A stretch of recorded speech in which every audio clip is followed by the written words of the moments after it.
What's up? We're back, Quantum Exchange, and we have a wonderful guest today. I introduce you to Dave, and please say your last name. Hi, I'm Dave Grinjinski. How you doing? Awesome. Awesome. Welcome to the podcast. We are so happy to have you here. We're so excited to talk about business, personal development, and just life, everything related. So, how are you doing today? Great. Thanks for having me. Yeah, no, Juan, we got the chance to talk, I guess about a month or so ago. And I just love your spirit. I love what you guys are doing. I love the podcast. I just love the whole premise of it all. We need more positivity in the world. So I'm happy to be here.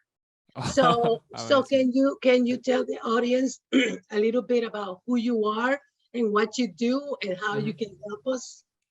Yeah. So I started out actually in television. I was a television news producer for several different stations around in America. And I worked at a CBS affiliate in Augusta, Georgia. I worked at the CBS affiliate in Columbus, Ohio. And then I've also worked at the NBC affiliate and the CBS affiliate in Cleveland, Ohio, which is where I am now. I grew up in Cleveland. And if you'd have told me when I graduated from college a few years ago that I would have ended up working at a marketing company, I would have told you were crazy. But as my career developed, that's the path I ended up on. I moved from television. I worked at the Cleveland Clinic, and I got the chance to interview like these world-renowned experts on all different types of health topics every single day. We talked to 2 or 3 different doctors a day, and we were producing content and sending it out, because that was the time when things started to shift, where television stations, radio stations, they didn't know what to do with the internet, right? They didn't know what to do with their websites. I was working in television at the time when websites really just kind of started, people started paying attention to websites at that time, right? Nobody really knew how it worked. It was going to last. What do we do? Do we put our stories on the website? Do we just write about our stories? I don't, like, everybody was trying to figure it out. And so at the time though, when I worked at the clinic, what we did was we provided content for all of the different platforms to try and help everybody out. Television stations, radio stations, we blog, we did all these different things. Well, and then that ended up leading me down the path to where I am today. But before I got there, I did make a brief stop back into television. Somebody had said that they're the CBS affiliate here. They were rebranding their whole station, and they thought I'd be a good fit for the morning show because I was a morning show executive producer, won a few Emmys in my day, and so he thought I'd be a good fit, and went there, and we put together the strategy, started to execute it. And less than 2 years later, they decided they were not going. They blew the whole thing up. They blew everybody out. And that's a big part of what we can talk about here today. Because now I ended up at Kuno Creative. Okay, excuse me. So what happened when you say that they blew it up? Like it didn't They work? They didn't stick with the plan. And so a lot of what, and this is what we talked a little bit about before, Juan, I mean, there's a lot of patience involved with this, with marketing and websites, or growing your own business, or growing an audience for your podcast. I mean, sure, there are those stories where, somebody hits the lottery and it happens overnight, but there aren't that many of them, and so that's the biggest thing about getting into something, anything really like this, that you're trying to grow. The key word is grow. And so that's one of the things that I've really come to learn working at Kuno Creative, because we're a growth driven design marketing company. And so that's what we do. We base everything on that growth, where we kind of start everything off with a launch pad. Even if you already have a website that we're redesigning, you always kind of go back to the beginning. You kind of audit everything and take a look at, what's working, what's not working, fix the things that aren't, and maybe if we can make the things that are working a little bit better, cool. If not, leave it alone. But it's all about kind of creating that launch pad and then growing it from there. And so my path led me from television to marketing. And then people always ask me all the time, they're like, well, how different is, do you miss TV? And I'm like, well, no, because it's really, it is so similar. I mean, it's really, to me, it's exactly the same thing. You're storytelling, you're creating content, right? You're marketing, I would write emails to pitch, our stories. When I was at the clinic, you write what we call teasers in television. That's a pitch. That's what when somebody sees a commercial, I'm going to pitch you, coming up tonight, the water skiing squirrel, don't miss it. We're showing you the video. I want to see that story. Now you just Google water skiing squirrel and you find it. But, but back in the day, like that's all people had, so it really is. I mean, it's so similar, that the transition for me was very minimal. And and I knew when I was when I wanted to get out of TV, that I wanted to get into digital, or, not necessarily digital marketing, but I wanted to get into the digital side of the business, only because I knew that's where everything was going, And so, I mean, I have a couple of teenagers. One will be a junior in college this year. The other one we're packing him up, he's getting ready to leave here in a couple of days. He'll be a freshman. I'll tell you what, they don't watch TV. They're on YouTube all day. I mean, seriously, they'll stream different things here and there, but like, I just read something the other day, like 30 to 40% of kids, like 17 to 20, they're on TikTok all day, and so it just like, and again, that's that growth mentality that you have to have. You can't sit there, if you're a 40 something or a 50 something and say, oh, my business isn't going to be, I'm right there with you, Sandra. Like my business, well, why would I put my business on TikTok? I mean, you have to look at it from, okay, if you're going to grow your business, those are your future customers, right? So there always has to be that strategy involved. And that's one of the things I loved about being in television. I was a jock growing up, played football, not played American football, basketball and baseball. I played baseball in college, really nice. And I always, and then I coached my kids, but I always loved the strategy. You're putting together that strategy, and then you go out and execute it. Sometimes it works, sometimes it doesn't. But like I always told the kids, like, you'll celebrate the wins, right?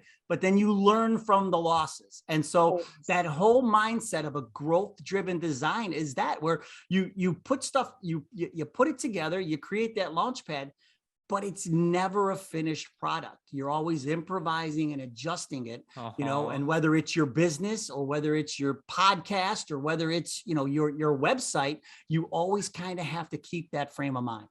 Or your life. We always improving in our own life. The self-development, the healing, however you want to call it, is never ending. And I'm only coming to terms with this. Like, when does this end? And the answer is never. So I have a question for you. Since you're immersed in this world, what is your take on blockchain, Web 3.0, and NFT? So I am in the frame of mind that these things aren't going away, especially when you talk about like NFTs, you talk about crypto, things like that. I talk about it with some friends all the time. It's like, the Los Angeles Lakers name their arena crypto.com arena.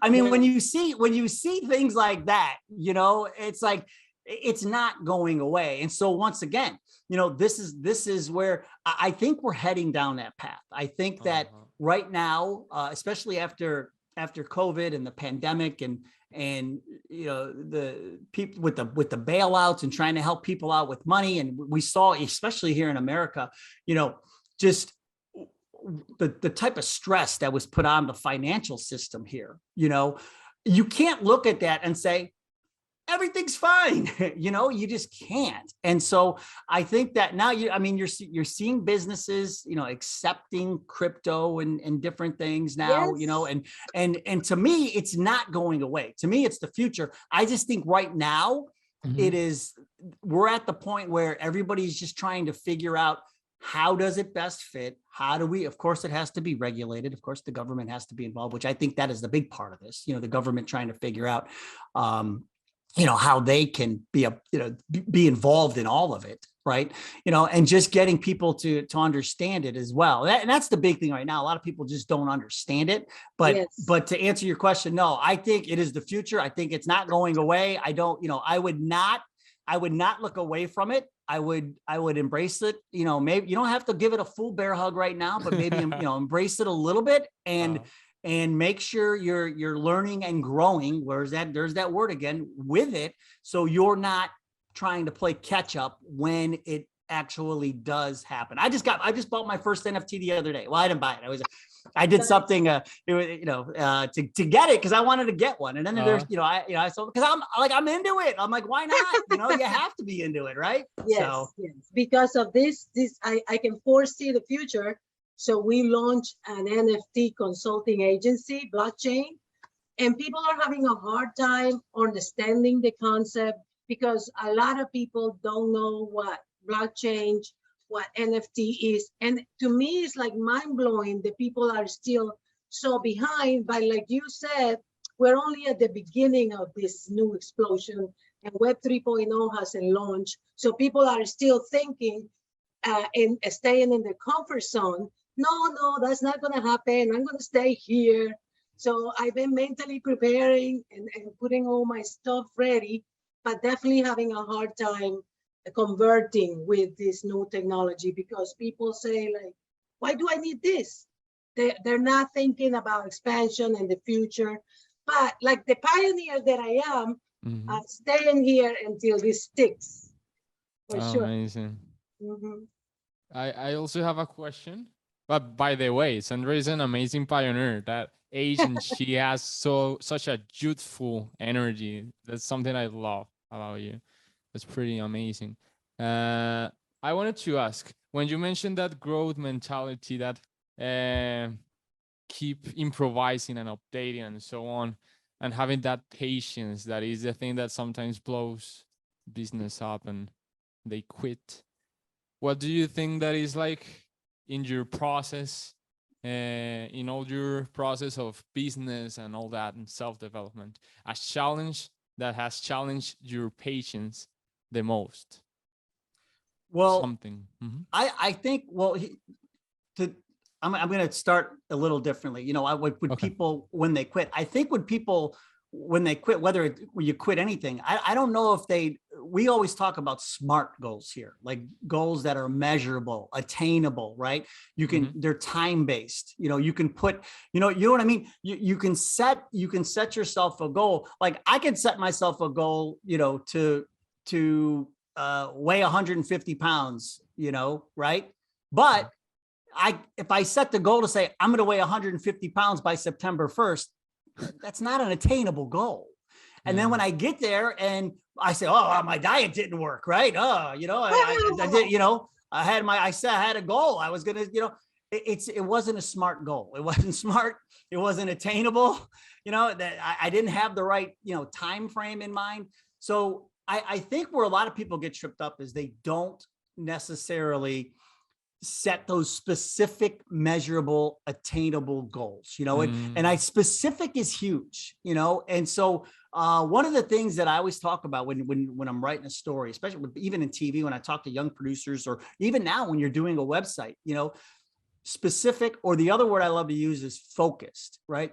You got to stay focused. And so if you stay focused and you have the goal in mind, with that specific goal, achieve that goal and then build on that, again, that growth, that mentality. And so I think that, to go back to your question, that is the big challenge for a lot of people, just trying to, and we run into it all the time with clients and I think we talked about this one, like everybody wants everything, like, well, we got to have this on the web. We got to have this on the homepage. We got to have this on the homepage. We got to have this on the homepage.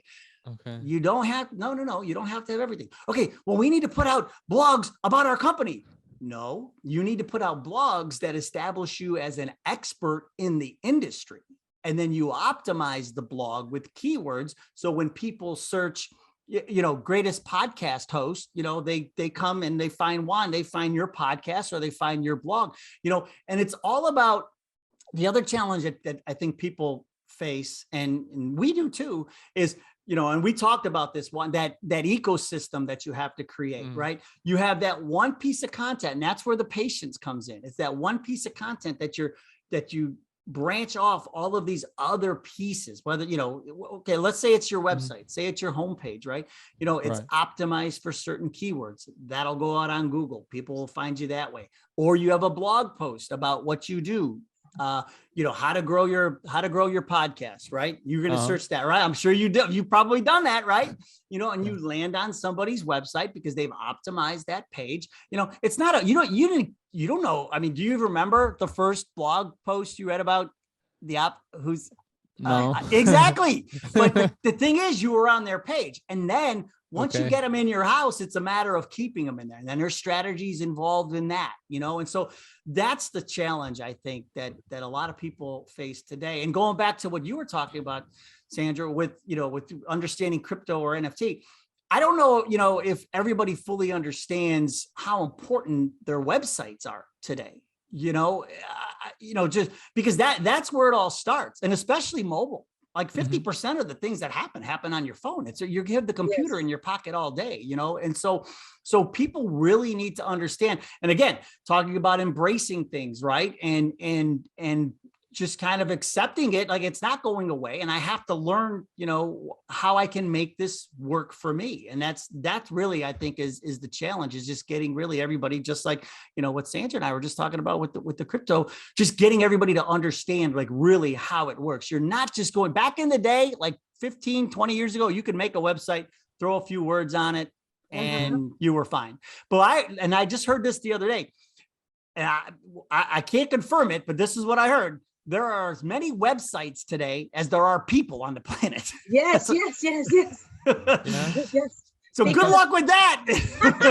Because they're saying that if you don't have a website, then you're not visible. You don't exist. Yep. So more and more people are building websites. And then I have I love your enthusiasm and the way you are conveying all this valuable information. But since I'm going to be the devil's advocate here.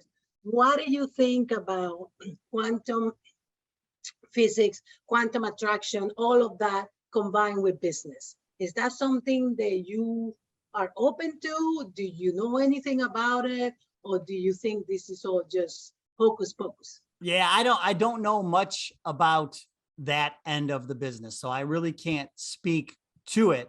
But I would say that if anything new that comes out, I think you have to investigate it, right? You have to at least, flesh it out and see what the possibilities are. I mean, I was just doing that the other day with the crypto, that I kept seeing things about it, so I did a deep dive into it. I'm like, is this legit? Is it a scam?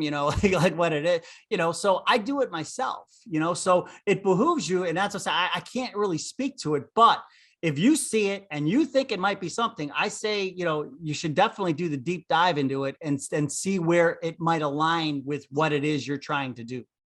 Okay. Excellent. Thank you so much for your answer. And thank you so much for being here. I love all the information we're exchanging here. So.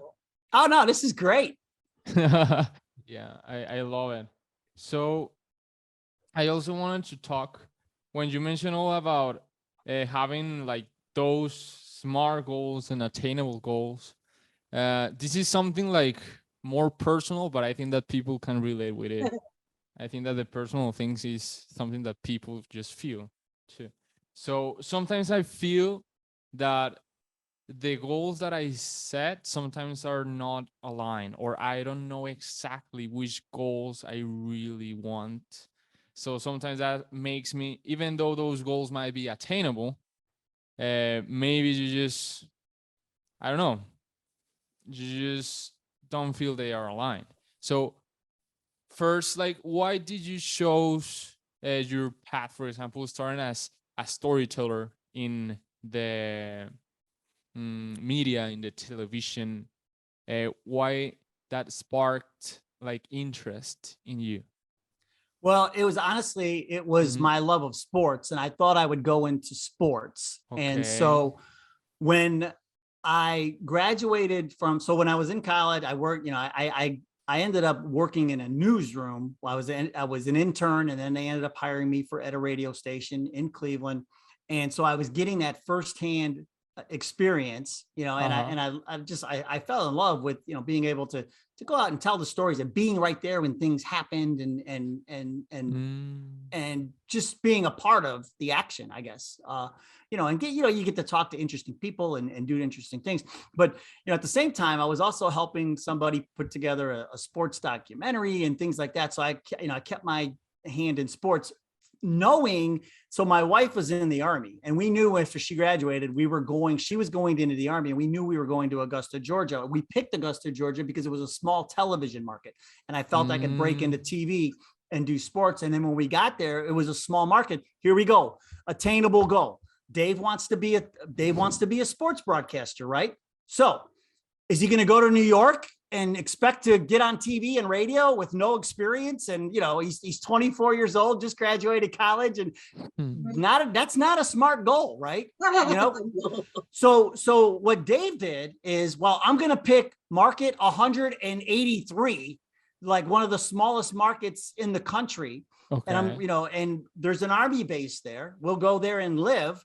And then I have a better chance to break in to television. And when I got there, ended up doing my own sports talk radio show on a radio station, afternoon drive, while I was there, and helped out. I achieved my goal. I was doing sports Amazing. On the weekend. I was doing sideline reports for high school. I worked at the television station as a producer, but I did all of these things on the side, to kind of build up, my resume and put together a tape. And so I achieved my goal. It was a smarter move for me to go to Augusta and do it that way. But it was always my love of sports. That's what really drove me to do storytelling. And what I really love doing is play-by-play. And so, like, I do high school games, football and basketball, and and baseball. I'll do the announcing for the game. So I really love doing that. So I kind of fell into that too. But I just love sports. That was really what drove me.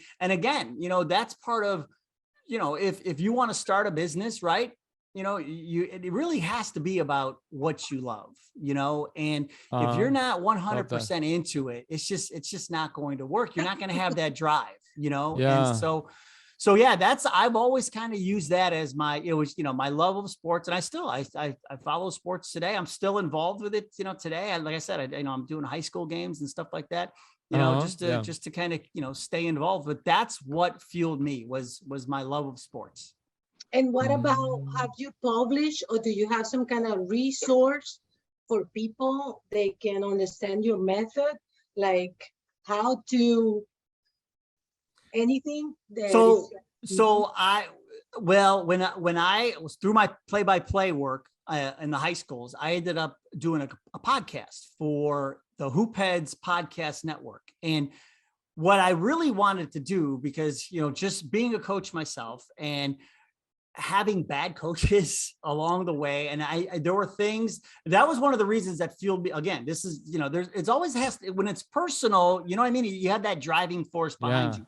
And one of the things that I wanted to make sure that I did was I was going to coach my kids in whatever they did, because I just told myself, there are a couple of coaches that I had awesome coaches. Don't get me wrong. I'm talking about, there's a couple of, there's always a bad apple here or there, but what they did to me and some of my teammates, I'm like, I would never do that to a kid. And so in order for me to, to try and, insulate kids from that type of behavior, I was like, I want to coach. I wanted to be a coach. And so I would coach. And so the podcast centers around creating, cultivating like a great culture, not getting so hung up on winning and losing, but creating that good culture first. That I talk a lot about positive psychology. I bring on, people from authors, psychologists, coaches themselves who are doing it the right way, who I think are, who are great, and I let them share their stories and how they're doing, because there's no one way to do it. Right. Exactly. And again, same thing. And I always bring it back to this, like your life, your website, whatever it is, there's no one way to do it. I mean, if there was, everybody would be doing it. And so, it's all about this improvising and adjusting. And so I love to talk to the different people on various, just whether they've levels. written about it or coached that way, or, just talk about it. Maybe they do another podcast, or, they're involved with, like, the National Federation of High School Sports, things like that. Like, because the message is still falling on deaf ears. I mean, I just saw the other day, a guy shot a guy at a youth football game. He shot a ref or something, or a coach got shot. I'm like, what are we doing? So obviously, that's why I feel like there's a need, for this, because it's still like, we're still not getting it. The adults are still just really messing it up. And, the thing I have found with some of the great coaches that I've talked to is that when you cultivate that culture first, the wins and losses, they'll come. I mean, you'll win. You will end up winning on so many, not just, in the wins and losses category, but also, you're going to create this environment that everybody wants to be a part of, and so everybody has a role. That's one of the things that I like to push. Cause I think, just over the years that I've coached, like, I've always found a role for any kid. Because I've had kids that, I've had kids who are really, really good, kids who aren't so good, but it's all about finding them a role and getting them to be able to, feel like they're really a part of something. Whether it's, even if that kid's job is like, listen, here's a story I love to tell.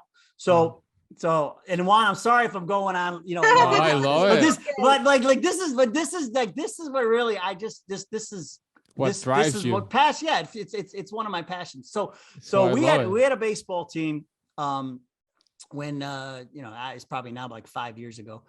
And it was 13 and 14-year-olds, and we played the whole season, and we had a kid on the roster just as a reserve in case we ever needed him. Well, we got to the playoffs, and we're talking about the semifinal game. We're trying to get to the championship game. Well, he plays in the game before the semifinal, does a great job because we needed him. Well, the next game, we had all of our players back. We didn't really need him. Now, he came to the game. And so instead of just not saying anything to him and just letting him sit there, I went up to him and I said, listen, here's the deal. I said, and his parents as well. I pulled them all together. I said, here's what we're doing. I said, he's not going to start this game because we have everybody here. I said, we have our regular roster. I said, but we're going to use him. He's going to pinch hit at some point, and I'm telling you, right, it's going to be a huge spot, and we're really going to need him. Sure enough, game goes along. It was a really close game. It was a tie game. Here's the situation. We have him pinch hit. He hits a double, knocks in the game-winning run. Everybody would but again, it was about the approach, right? It was about, and I still talk about that story today. So, we just don't have enough of that. The communication between people and being very clear about their roles, I think, is very important, and again, it's kind of like going back to those SMART goals, right? It's about being very specific and understanding what it is you're trying to achieve. So I want to interject here right now, because what you did was brilliant.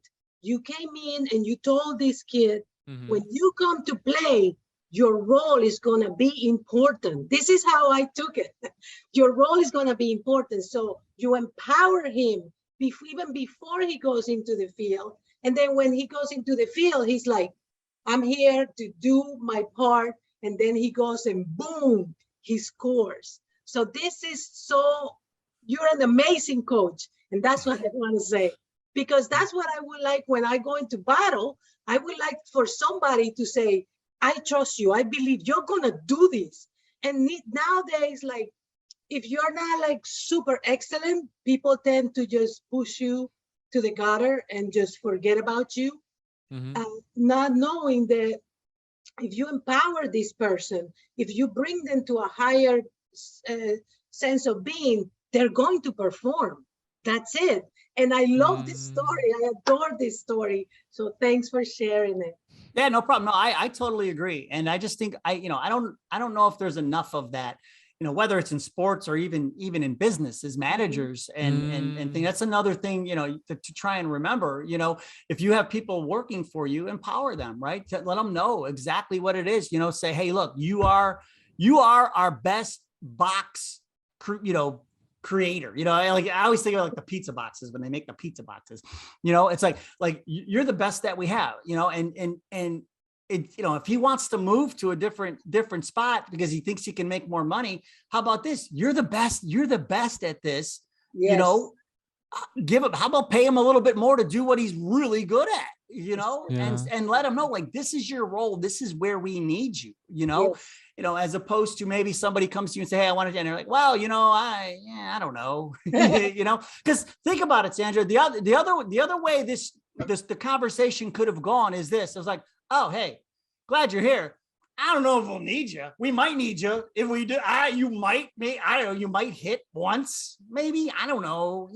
Maybe, like it's a completely different message, right? Yes. Energy, but it is, and he sat there with that bat the whole game in his hands, just waiting for his chance. And when he got his chance, he delivered, and so, and that's why when that happened, like I was just like, it affected me like it affected you, Sandra. I'm like, that is why I wanted to do it, and so, again, I just, and I think this is something we can do in business, and it definitely is missing in sports. And that's what led me to do the podcast. When the Hoop Heads podcast people contacted me, they, because they were talking about, hey, you want to do something on an NBA team? Want to do this, want to do that? I'm like, yeah, not really. Like, I think there's a bigger story out there that needs to be told. And so, so that's what we try to do. We try to coach people up.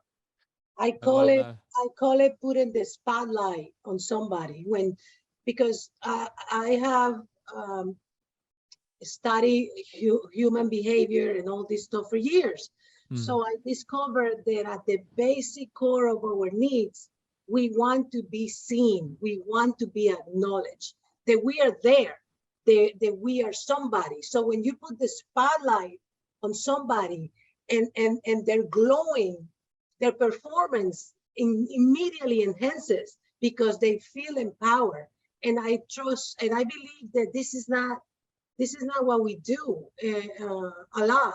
Some people are doing it, but most people are trying to correct you. They're trying to make you better instead of just tapping into your true source of power and then enhancing that. So that's exactly it. You're exactly right. And so, I've always, and that's what happened. What happened to me, honestly, was, I had my confidence crushed by a basketball coach. I mean, and it really, I couldn't get it back because, he had ripped that away from me. And that's really, again, that personal thing that happened to me is what really fueled me up. Cause I was like, I would never do that to a kid. Like I couldn't do it, and so, and even when in TV with young producers or even interns, like I would always be so grateful, when you're in charge of an entire show, there's a lot to keep track of. And so I would ask them to write, even if it was only like a 15 or 20-second story. So I would let them know how grateful I was because like they, like, well, I only wrote the one, I'm like, you don't know, it helps. I'm like, I appreciate it. You did a great job, and I'm going to keep feeding you. If you want me to feed you more stories, so like, just to me, I just feel like you can accomplish so much more when you convey positivity to people, I mean, I'm not saying, it's all, everybody gets a, ribbon for participation and things like there are plays, but again, like I said, you learn from the losses, right? Not everything is going to work, and so that's where you learn from it, right? And that's how I would run my practices. Like the things we messed up the most in a game, the next practice, we would kind of work on those things, and so, but it's also too about making it fun and just keeping it positive. And so, the other thing so my wife, she does poison control now, which is also life and death, but she's an RN by trade and she worked in an emergency room and I worked in television, after a show, if something didn't go quite as planned, I go, listen, I'm like, nobody died here. I'm like, my wife goes to work and people actually do die. I'm like, but I've never seen anybody drop dead in the studio yet, so it's just like, it's okay. Like, we'll learn from it and, and we'll move on, and so, and I think that's part of like the good coaching that I had when I was young and my sports, I think the sports, had a lot to do with that too, because, there's always the next day. But it's your perspective, right? The words that you use. your language that you use to talk about what happened affects your positivity and then affects your results. You're that's it's exactly right, amazing. Juan. And you know what's funny? Uh-huh. Okay, so here's another. You guys jogging all these memories for me. So We love it. so I'm a young producer. I'm at WBNS television in Columbus. This is a powerhouse station in America. It's one of the top local affiliates in the country. Great station. Well, one of the anchors that I just get there, I'm working there, for maybe a year or so. One of the anchors that I'm working with, he just wasn't very nice to people. Like he had he was sharing good things that needed to be changed about the show or things that, needed to be fixed, but it was the way he was saying it. And so I'll tell you, I'll never forget it. Cause I know exactly the spot in the station where I finally, I just had to draw the nerve to go up and tell him, this is what I said to him. I said, listen, I said, it's not what you're saying, it's how you're saying it. And it's just really bringing people down. and so that's what I stood there. I was just like, oh boy, here I go, but he's like, you know what? You're right. He's like, he had never thought about it that way. And I'll tell you what, this guy he's retired now, but he is what this guy, I have so much respect for him and his opinion and his, and his judgment and his new, it's not only in the news business, but in life.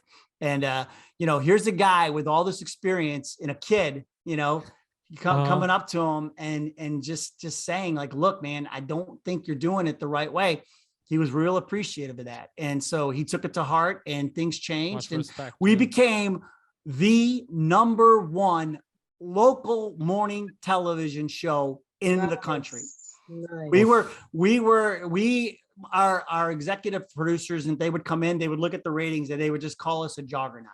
They're like, you guys are just, whatever you're doing, just keep doing it. And again, that again, my experience coaching, and then they kind of put me in charge of that morning show. I just did all the same things. I just was nice to people, right? Let's just be happy, right? I mean, it's okay. Everything's going to be okay. And so I don't know. That's just the way I've always been. I just feel like, and that's why, Juan, that's what attracted me to you. Like when I watched the podcast, I'm like, oh, this guy speaks my language. So does Sandra. This is awesome. You are my people. My friend. What do you think? What is your take in unresolved trauma and successful business? Like when somebody has some major trauma from maybe their childhood, they were abused, blah, blah, blah, blah, but they want to grow up and become entrepreneurs, but they keep finding themselves stuck in this loop of the trauma, and sometimes these people cannot cross it. What would you suggest? What would you tell somebody in reference to this issue? And have you ever encountered something like that in your own life? I mean, I've encountered some people, with trauma, but I mean, the thing honestly, for me, I think the thing to always stay focused on is the goal, Okay. And, if you use that, as your driving force, or here's the other thing, and depending on the trauma, you could turn a negative into a positive. And, and so one of the things that I've learned, I actually just in the last, 4 or 5 months, I've been watching documentaries about musicians. And there's a correspondence between musicians who were spurned by either both their parents, their father, or their mother. The one who comes to mind is Tom Petty.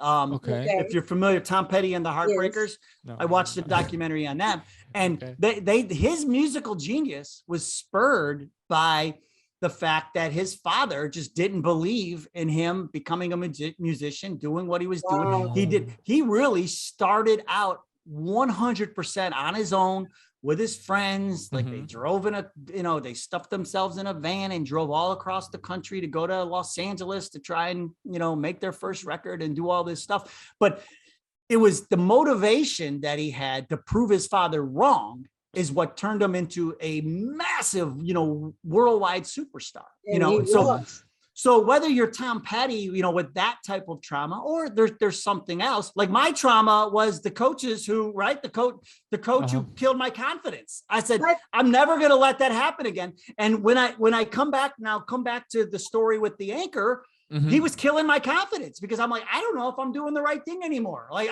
because every time he comes out, it's like, I think I did the right thing, but I didn't do the right thing. Like and so that's what, fueled me. I was like, you know what, I'm going to try and turn this negative into a positive based on what happened to me before, my trauma. I turned it and I said to him, listen, man, it's not what you're saying. It is how you are saying it. If you could just change that up for me, I will listen.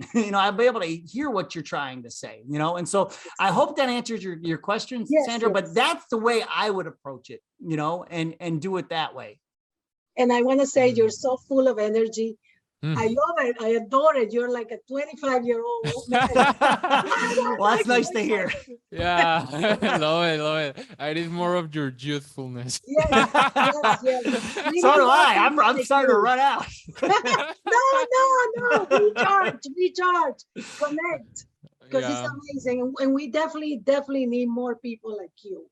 I appreciate that. Thank you. Uplift humanity, because I think we are living in because everything is changing. Things have to kind of like die to be rebirthed. But this period to me is so sober, where people are not enhancing each other. We're not uplifting, but instead trying to push down. So finding you through JJ is amazing, and I love it, and I'm so thankful to connect with you. And we're gonna be able to connect with you. Are you gonna give us like information for our audience to maybe connect with you or contact you? Oh yeah, well, it's easy to find the easiest way to find me would be on kunocreatives.com. It's Kuno, Kuno creative, CREATIVE, kunocreative.com. It's all one word. That'd be the easiest way to find me, or you could find me through the Courtside Culture podcast. But the one thing I wanted to say, Sandra, as you were talking, is like, this is the thing I was like, we all want the same things, right? That's why it just, sometimes the world makes me crazy, because we all want the same things, right? We all want, we want a safe place to live, and for our kids to grow up. And, we want to, maybe, obviously the goal is always to set yourself up, your kids up to have maybe a little bit more than what you had, or, maybe to have it a little, better off than what you had, and so, but I always go back to like, we all want the same things. Why are we always fighting amongst each other? Everybody wants the same things. Like, can, and again, it goes back, can we all just get along? But that's a big part of it. But I will say this, I do think I get a lot of my personality from my dad. And so just because, he was a produce manager. He worked at a grocery store and ran the produce department. But, I would go in, my brother and I would go in with him. We were like 12 years old. We'd go in with him on Saturday. We worked 12 hours. We worked from 7 a.m. to 7 p.m. Wow. We got a grand total of $5. Oh my God. And my mom gave us money for lunch. We got to buy something for lunch. But to us, it was like awesome. Like, man, we're going to work and we're going to get lunch, But to see the way my dad would interact with the customers, and how the customers would come in and interact with him, they just loved him. Yeah, they did. They adored him and they respected him. You know what I mean? And he was just always, whether it was, he'd talk about anything, whether it was, the game last night, or, how, are these melons ripe, And so, and my dad coached us, and, he is my hero. And so You're so lucky. You're so lucky. So beautiful. And my mom was, she played a different role. What's funny is I see my wife and I are kind of, very similar. Like, I'm kind of, I'm more like my dad. And I always said, she's the boss. She's the enforcer, and I get involved I get involved when I need to, but no, like that's where I get a lot of it from, So again, it's like, it's just, it's just like pulling from those past experiences, and piecing together what it is that you like, and, and what it is that you don't like, push that away, and I don't like the negativity. I really don't. And I don't like, I just like to try and create a positive environment, whenever I'm around. And again, it started with my dad, and then my fuel is when that coach crushed my confidence, and I'm like, I would never do that to somebody. And so it's kind of the combination of those. And that's what made you. That's what made you who you are. And I Mm. love your story. I adore your story. So thanks for sharing with us, for sure. Yeah. Thank you. 100%. And I want to say that what you do, not knowingly, you're practicing quantum integration, which is you focus on what you want and you let go, let disappear what you no longer desire. So that is my 2 cents worth of quantum integration for you. So you don't know, but you're living in a quantum space. Oh, well, there you go. See, you don't know what you don't know, right?